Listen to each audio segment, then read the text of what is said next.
sini saya akan mereview buku yang akan saya review di Critical Book Review yang pertama, yaitu Strategi Belajar Mengajar oleh Dr. Syaiful Bahri Zamaran, MAG, dan Dr. S. Aswan Azim. Baiklah, berikut adalah reviewan dari buku saya, yaitu belajar mengajar adalah suatu kegiatan yang bernilai edukatif. Nilai edukatif mewarnai interaksi yang terjadi antara guru dengan anak didik. Interaksi yang bernilai edukatif dikarenakan kegiatan belajar mengajar yang diarahkan untuk mencapai tujuan tertentu yang telah dirumuskan sebelum pengajaran dilakukan. Guru dengan sadar merencanakan kegiatan pengajaran secara sistematis dengan memanfaatkan segala sesuatunya guna kepentingan pengajaran. Harapan yang tidak pernah sirna dan selalu guru tuntut adalah bagaimana bahan pelajaran yang disampaikan oleh guru dapat dikuasai oleh anak didik secara tuntas.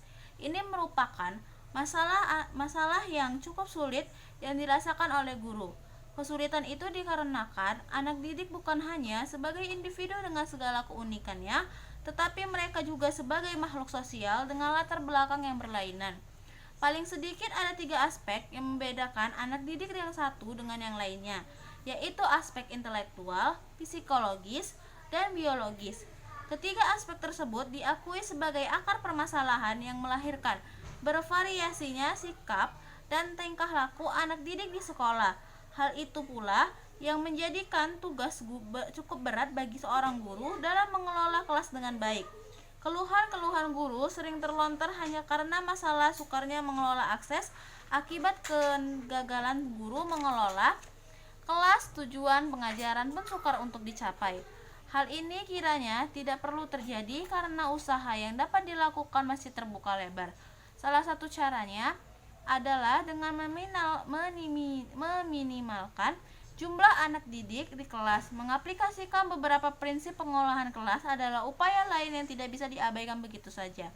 Pendekatan terpilih mutlak dilakukan guna mendukung pengelolaan kelas.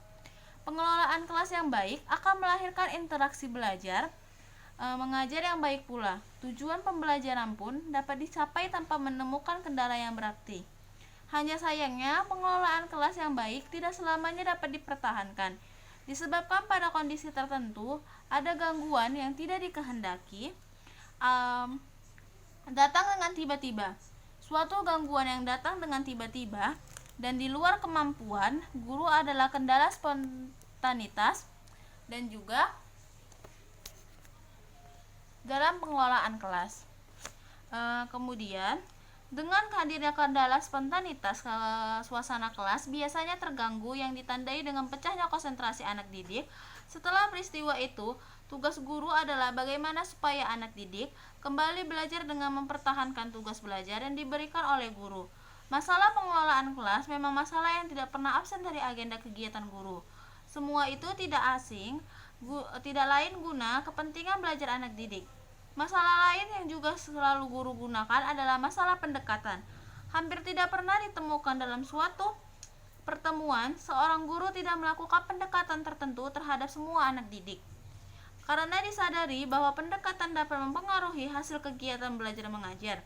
Bila begitu, akibat yang dihasilkan dari penggunaan suatu pendekatan, maka guru tidak sembarangan memilih dan menggunakannya. Bahan pelajaran yang satu mungkin cocok untuk suatu pendekatan tertentu, tetapi untuk pelajaran yang lain lebih pas digunakan pendekatan yang lain. Maka adalah penting mengenal suatu bahan untuk kepentingan pemeliharaan pendekatan. Media sumber belajar adalah alat bantu yang berguna dalam kegiatan belajar mengajar. Alat bantu dapat mewakili sesuatu yang tidak dapat disampaikan oleh guru melalui via kata-kata atau kalimat. Keefektifan setiap anak didik terhadap bahan pelajaran yang sulit dan rumit dapat terjadi dengan alat bantu. Kesulitan anak didik memahami konsep dan prinsip tertentu dapat diatasi dengan bantuan alat bantu. Bahkan, alat bantu diakui dapat melahirkan umpan balik yang baik dari anak didik. Dengan memanfaatkan taktik alat bantu yang akseptabel, guru dapat menggairahkan belajar mengajar. Pengembangan variasi mengajar yang dilakukan oleh guru pun salah satunya adalah dengan memanfaatkan variasi alat bantu baik dalam hal variasi media pandang, variasi media dengar, maupun variasi media taktil. Dalam pengembangannya, variasi mengajar tentu saja tidak sembarangan.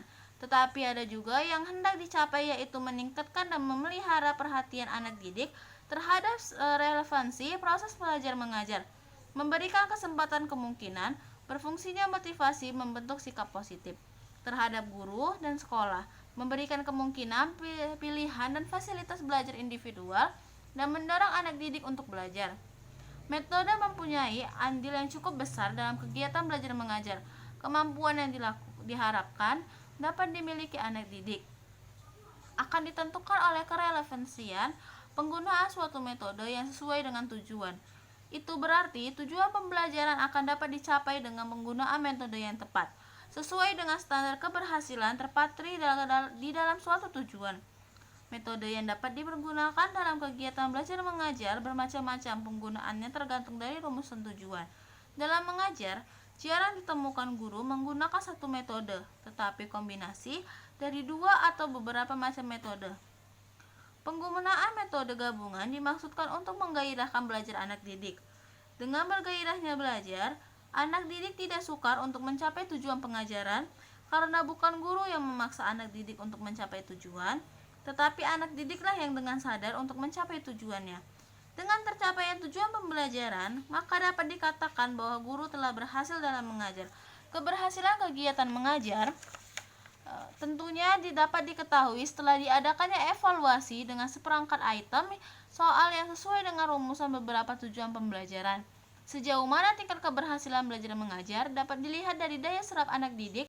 Presentasi keberhasilan anak didik dalam mencapai tujuan pembelajaran khusus atau TPU jika hanya 75% atau lebih jumlah anak didik mengikuti proses belajar mengajar mencapai taraf keberhasilan kurang atau di bawah tarif minimal, maka proses belajar mengajar berikutnya hendaklah bersifat perbaikan atau remedial. Demikianlah beberapa permasalahan yang diuraikan secara umum untuk memberikan pemahaman awal kepada pembaca untuk mendapatkan pemahaman yang lebih mendalam. Kemudian di bab selanjutnya, konsep strategi belajar mengajar. Pengertian belajar mengajar secara umum, strategi mempunyai pengertian suatu garis-garis besar haluan yang bertindak dalam usaha mencapai sasaran yang telah ditentukan. Dihubungkan dengan belajar mengajar, strategi bisa diartikan sebagai pola umum kegiatan guru, anak didik dalam perwujudan kegiatan belajar mengajar untuk mencapai tujuan yang telah digariskan. Ada 4 strategi dasar dalam belajar mengajar yang meliputi hal-hal berikut. Yang pertama, mengidentifikasi serta menetapkan spesifikasi dan kualifikasi perubahan tingkah laku dan kepribadian anak didik sebagaimana yang diterapkan. Yang kedua, memilih sistem pendekatan belajar mengajar berdasarkan aspirasi dan pandangan hidup masyarakat. Yang ketiga, memilih dan menetapkan prosedur, metode, dan teknik belajar mengajar yang dianggap paling tepat dan efektif sehingga dapat dijadikan pegangan oleh guru dalam menunaikan kegiatan mengajarnya. Yang keempat, menetapkan norma-norma dan batas minimal keberhasilan atau kriteria serta standar keberhasilan sehingga dapat dijadikan pedoman oleh guru dalam melakukan evaluasi hasil kegiatan belajar mengajar, yang selanjutnya akan dijadikan umpan balik untuk penyempurnaan sistem instruksional yang berkaitan secara keseluruhan. Dari uraian di atas tergambar bahwa ada 4 masalah pokok yang sangat penting yang dapat dan harus dijadikan pedoman buat melaksanakan kegiatan belajar mengajar agar berhasil sesuai dengan yang diharapkan. Pertama, spesifikasi dan kualifikasi perubahan tingkah laku yang bagaimana diinginkan sebagai hasil belajar mengajar yang dilakukan itu. Di sini terlihat apa yang dijadikan sebagai sasaran dari kegiatan belajar mengajar. Sasaran yang dituju harus jelas dan terarah. Oleh karena itu, tujuan pengajaran yang dirumuskan harus jelas dan konkret, sehingga mudah dipahami oleh anak didik. Bila tidak, maka kegiatan belajar mengajar tidak punya arah dan tujuan yang pasti. Akibat selanjutnya, perubahan yang diharapkan terjadi pada anak didik pun sukar diketahui karena penyimpangan-penyimpangan dari kegiatan belajar mengajar. Karena itu, rumusan tujuan yang operasional dalam belajar mengajar mutlak dilakukan oleh guru sebelum melakukan tugasnya di sekolah. Kedua, memilih cara pendekatan belajar mengajar yang dianggap paling tepat dan efektif untuk mencapai sasaran. Bagaimana cara guru memandang suatu persoalan, konsep, pengertian, dan teori apa saja yang akan digunakan dalam memecahkan suatu kasus akan mempengaruhi hasil satu masalah yang dipelajari oleh dua orang dengan pendekatan yang berbeda-beda. Akan tetapi kesimpulannya tidak sama. Norma-norma sosial seperti baik, benar, adil, dan sebagainya akan melahirkan kesimpulan yang berbeda dan bahkan mungkin bertentangan baik bila dengan cara pendekatan menggunakan berbagai disiplin ilmu, pengertian konsep dan teori ekonomi tentang baik, benar, dan adil tidak sama dengan baik, benar, adil, dan menurut pengertian dengan konsep antropologi. Juga tidak akan sama dikatakan dengan baik, benar, atau adil kalau seorang guru menggunakan pendekatan agama. Karena pengertian konsep teori agama mengenal baik, benar, dan adil itu jelas berbeda dengan konsep ekonomi maupun antropologi. Begitu juga hal-hal yang dilakukan dengan cara pendekatan yang digunakan terhadap kegiatan belajar mengajar. Belajar menurut teori asosiasi tidak sama dengan pengertian belajar menurut teori problem solving. Suatu topik tertentu dipelajari atau dibahas dengan cara menghafal akan berbeda hasilnya kalau dipelajari atau dibahas dengan teknik diskusi. Seminar juga akan lain hasilnya andaikan topik yang sama dibahas dengan menggunakan kombinasi berbagai teori. Ketiga, memilih dan menetapkan prosedur, metode, dan teknik belajar mengajar yang dianggap paling tepat dan efektif. Metode atau teknik penyajian yang memotivasi anak didik agar mampu menerapkan pengetahuan dan pengalamannya untuk memecahkan masalah berbeda dengan cara atau metode supaya anak didik terdorong dan mampu berpikir bebas dan cukup keberanian untuk mengemukakan pendapatnya sendiri. Perlu dipahami bahwa suatu metode mungkin hanya cocok dipakai untuk mencapai suatu tujuan tertentu. Jadi dengan sasaran yang berbeda, guru hendaknya menggunakan teknik penyajian yang sama. Bila beberapa tujuan ingin diperoleh, maka guru dituntut untuk memiliki kemampuan tentang penggunaan berbagai metode atau mengombinasikannya. Beberapa metode yang relevan secara penyajian atau satu mungkin yang lebih meningkatkan kepada peranan anak didik, sementara teknik penyajian yang lain lebih terfokus kepada peranan guru atau alat-alat pengajaran seperti buku atau mesin komputer misalnya. Ada pula metode yang lebih berhasil bila dipakai buat anak didik dalam jumlah yang terbatas atau cocok untuk mempelajari materi tertentu. Demikian juga kegiatan belajar mengajar berlangsung di dalam kelas, kegiatan di perpustakaan, di laboratorium, di masjid, atau di kebun, tentang metode yang diperlukan agar tujuan tercapai. Untuk masing-masing tempat seperti itu tidak sama. Tujuan intensional yang ingin dicapai tidak selalu tunggal, bisa terdiri dari beberapa tujuan atau sasaran. Untuk itu, guru membutuhkan variasi dalam penggunaan teknik penyajian supaya kegiatan belajar mengajar yang berlangsung tidak membosankan. Keempat, menerapkan norma atau kriteria keberhasilan sehingga guru mempunyai pasangan yang dapat dijadikan ukuran untuk menilai sampai sejauh mana keberhasilan tugas-tugas yang telah dilakukan. Suatu program baru bisa diketahui keberhasilannya setelah dilakukan evaluasi. Sistem penilaian dalam kegiatan belajar mengajar merupakan salah satu strategi yang tidak dapat dipisahkan dengan strategi dasar lainnya. Apa yang harus dinilai, bagaimana penilaian itu harus dilakukan, termasuk kemampuan yang harus dimiliki oleh seorang guru. Seorang anak didik dapat dikategorikan sebagai anak didik yang berhasil bila dilihat dari berbagai segi. Bila dilihat dari segi kerajinannya, mengikuti tatap muka dengan guru, perilaku sehari-hari di sekolah, hasil ulangan, hubungan sosial, kepemimpinan, prestasi olahraga, keterampilan, dan sebagainya, atau dapat pula dilihat dari gabungan berbagai aspek. Klasifikasi strategi belajar mengajar. Menurut Tabrani, Ruslan, dan kawan-kawan, terdapat berbagai masalah sehubungan dengan strategi belajar mengajar secara keseluruhan diklasifikasi seperti berikut. Yang pertama, konsep dasar strategi belajar mengajar. Yang kedua, sasaran kegiatan belajar. Yang ketiga, belajar mengajar sebagai suatu sistem. Yang keempat, hakikat proses belajar mengajar. Yang kelima, entertaining behavior siswa. Yang keenam, pola belajar siswa. Yang ketujuh, memilih sistem belajar mengajar.